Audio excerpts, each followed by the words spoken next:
Cavan beat Donegal 113 to 12 points to win the Ulster title. First one in 23 years, Stephen. How did Cavan do this? Well, listen, I read Aidan O'Rourke's article the other day. Actually, Aidan writes really good articles there, and he spoke about, you know, the fire that they brought and the intensity they brought was a real throwback to the golden times of winner takes all type atmosphere. And I suppose, Shane, in times gone by, you know, Donegal will be getting in next week against a team who's come through the qualifiers, and they'll be playing for a place in the Super 8s, and they'll be thinking to themselves, well, our season's not really over. But you can sense the devastation on Michael Murphy at the very end, you know, that he knows that that's it, gone for a year. And it makes a strong case, Shane, for old school knockout football, you know. And I just felt it had everything. And, you know, you look at Thomas Galligan, and I know I posted a wee tweet after the match of the Rocky Balboa, you know, the scream of Adrian at the end of the round where he looked battered and bruised, and even the hair brushed down and the black eye, and someone else had a Die Hard image up, you know. But it was a proper heroic performance, you know. That was just, you know, I talked a few weeks in the show about Michael Murphy with the Superman t-shirt, but my God, like, you know, Thomas Cavan was just on a different planet, and it was the hits that he took. And the father-in-law was sitting watching me Sunday, and he says, geez, that boy will be sore in the morning, and, you know, his neck, his back, his jaw, everything. But listen, you know yourself, the pain of the little knocks and the bruises will have been subsided with the joy of victory, because it meant so much to Cavan, Shane. It meant a real high degree to them, and, you know, throughout the whole county. And they're a proud football county, Shane. Real proud footballing county. And I think, you know, from an underdog perspective, you know, we've been a lot of talk about, Cavan, how did they do it and stuff. But Shane, we've got to remember where this group came from. You know, we've got to remember the foundation of this group. And for me, and this might sound mad, but for me, I didn't see it as the shock of all shocks. And the reason why is, and when I went back and done a bit of research, in 2010, Donegal won the Donegal won the Ulster Under-21 Championship, right? And they beat Cavan along the way. And it was a couple of late scores beat Cavan along the way. But in 2011, in 2012, and 2013, and 2014, you know, Cavan were in Ulster finals. Cavan won 4 Ulster finals, 4 Ulster titles in a row. And during that time, they beat Donegal in 2 of those occasions. You know, in 2015, Donegal beat them with a goal 2 minutes into injury time. And who's to say Cavan wouldn't have went on in 2015 and won a 5th title? You know, so, and in that Cavan team, Shane, you had the likes of Miney, the likes of Clark, Smith, Brady, McKiernan, Madden, just to name a few. Donegal, you had McHugh, the 2 McHughes, Owen and Ryan. You had McBurdy, you had Hugh McFadden, you had Kieran Thompson, Michael Murphy. So this is a group of Cavan players on Sunday who would have went in thinking, we've beat this Donegal team. We've played against Ryan McHugh. We've played against Michael Murphy. We've played against Hugh McFadden. You know, we know how to beat this team. So they went in, and Mickey Graham said after, he says, no one believed, but these boys believed. And I understand where they got their belief from, and I'm surprised no one has picked up on that, and no one has given them the credit for that, Shane, because they were in an Ulster final last year and they lost it, okay, by 5 or 6 points. And sometimes you have to lose one before you win one. Sometimes you have to get to the final before you win one. And I had a sneaky suspicion that the game was going to be a lot closer. I got a text before the game saying, how do you think it'll go? And I said, look, I can see this going down the stretch. I don't like Donegal. For me, we're never going to blow them by 10 points. It's not Ulster football. It doesn't happen against Shane. Donegal's performance against Armagh was quite unique in the fact that they won the game by 12 points. Everything went wrong for Armagh in the first half. But Ulster football, there's very few results like that. And that's the reason why I felt the game would be close. Did I fully believe Cavan would have won? No, I probably didn't. But there was so many variables, Shane, helped them. Even the athletic grounds and the tightness of the field. But be under no illusion, Shane, the reference to the under-21 successes, those lads are all in between the age bracket now of 26 and 30.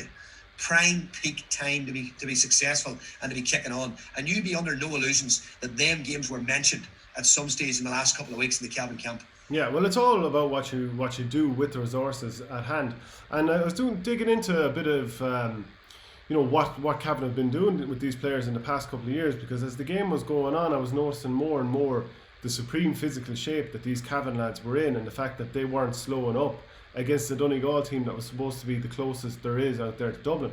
So one of the things that came across was their head of athletic development, who came in a couple of years ago, and I just have it up on screen here. So Andre Quinn, he was appointed head a couple of years ago. Now this is a man who's he's battled testicular cancer and stuff that you'll see on his Twitter account, and he's kept working through that and everything. But he was kind of brought in as a full-time head of the athletic development. He'd previously been with London Irish, and he was a big part in turning them around and bringing them up the grades in the Guinness Premiership. And I think players like Jonathan Joseph and was it Anthony Watson, they kind of got onto the Dublin setup, and he was obviously somebody who was very key in helping turn them around. So, Cavan, you know yourself, you've been part of setups, and you can have like an S&C coach for 1 year, and then they're shipped out and the new manager brings in another one, and then you might have 3 or 4 months where there's nothing happening in terms of athletic development.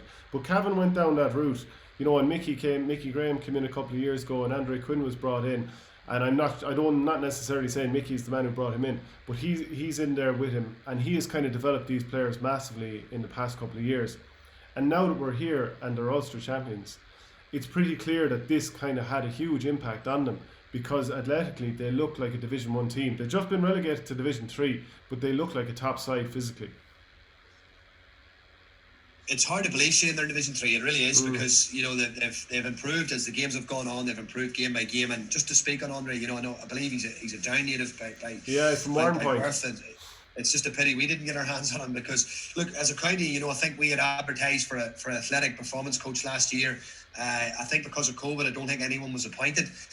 But it is something, Shane, that the top counties really, everyone has one now, and I think they're vitally important. And I go back to the under-21 success that Cavan had, and ironically at that time, Peter Donnelly was their head of athletic development at that age group, working with their development squads, working with their underage teams. So there's been a strength and conditioning culture ingrained in that group of players from a very young age, and I could see the difference in them. And it was probably evident, Shane, in their tackling.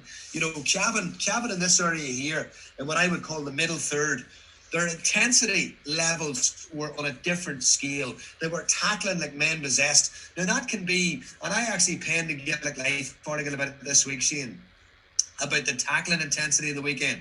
Dublin were the same. Dublin were 19 points up against Meath, 19 points up, and there was a passage of play that lasted about 2 minutes when Meath had the ball, and I would say Meath were glad to get rid of the ball. The intensity that Dublin brought was phenomenal. They were hunting, they were tackling, they were aggressive, they were in their face, they were in 2s and 3s, and this is what Cavan brought.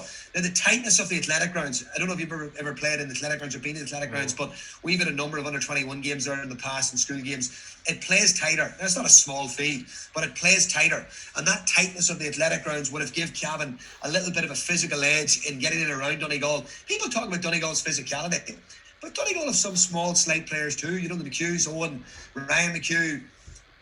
Jimmy Brennan isn't a small player. Obviously he's stocky, but he's still relatively small. Some of their defenders are not massive. So now they do have physicality, they do have strength. But Cavan, in my opinion, are probably one of the biggest teams in the country, Shane. When you go through them player for player and pound for pound, they could match, and that was the difference. They could match Donegal for that physicality, but particularly, Shane, in these areas here. And what they did, Shane, very well was they condensed the middle third. And brought a savage level of intensity. And even if Donegal got through, there was still the +1. They still had the +1. They still had the organisation of the sweeper. They were still smart enough to cut off channels. They were still smart enough to get in around their key men. Their matchups were easily good. And I watched one stage a key matchup. I think it was Killian Clark on Michael Murphy. And I just watched Murphy time in his run. And when Murphy went, Clark went. Then Murphy would stop and Clark would stop. And he followed him everywhere. He tackled him. He harassed him, And I just thought it was serious level of discipline. They got their matchups right, Shane. But I talked about this today. And I remember 8 years ago sitting in a hotel in Malahide with a good friend of mine, Francie Pullen, who was managing Mayo Bridge at the time. I was coaching them. And Donny Buckley had come down and done a session with us. And Donny joined us for a cup of tea after. And I remember, I wrote this in the paper today. Donny talked about, he says, you can have all the tactics and all the game plans in the world and all the strategies and systems. If you don't bring the belly and the fire, as he said, the belly, the fire and the heart, there's nothing. And he's right. You can have the most sophisticated defensive, offensive, whatever you want to call it, strategy in the world. But if you don't bring the intensity, Shane, and if like any sport, Liverpool, why are they the best? Because they're working the hardest right now. When they lose the ball, they shut the opposition down, the hunting packs. And that's something that Cavan done against Donegal that I haven't seen that level of intensity this year outside of Dublin. And the last time I seen that level of intensity was probably Mayo back in 2016, 2017 time. Yeah, we'll preview Cavan against Dublin next week. But the likes of Killian Clark. Like he was supposed to head away this year or not play this year, and it's a real kind of sliding doors moment. It was the same for Tipperary and the likes of Michael Quinlivan. He was supposed to be off this year, and Colin O'Riordan. You know, in another year would he have been playing for Tipperary in the final? But like it's a sliding doors thing, even having Killian Clark there, and therefore he's playing with that appetite, and that's huge to. But as well, how important is Mickey Graham in all of this?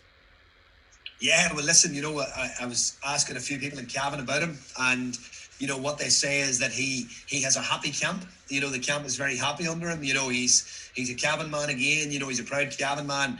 The job he done with Mullaghlockla was just, that's just fairy tale stuff in general. And huge achievement for any side from Longford to go and contest a Leinster title, and not only contest it but win it, and against the calibre of opposition that they did it against, and the resources that those type of clubs and teams would have had, so he comes with success, Shane, at club level, and he's obviously surrounded himself with a really good management team. You talked about Andre Quinn and the likes of that, and I just think as well, what he is he's no dozer. He's no dozer. He's a shrewd man, and listening to him on Sunday evening as well, he speaks very well. He's very passionate, and you can sense how much it meant to him. And Shane, do not underestimate how players bounce off that. Tipperary players would have bounced off David Power. They would have bounced off his emotion. I'm sure he has stories, that he could have told from the past.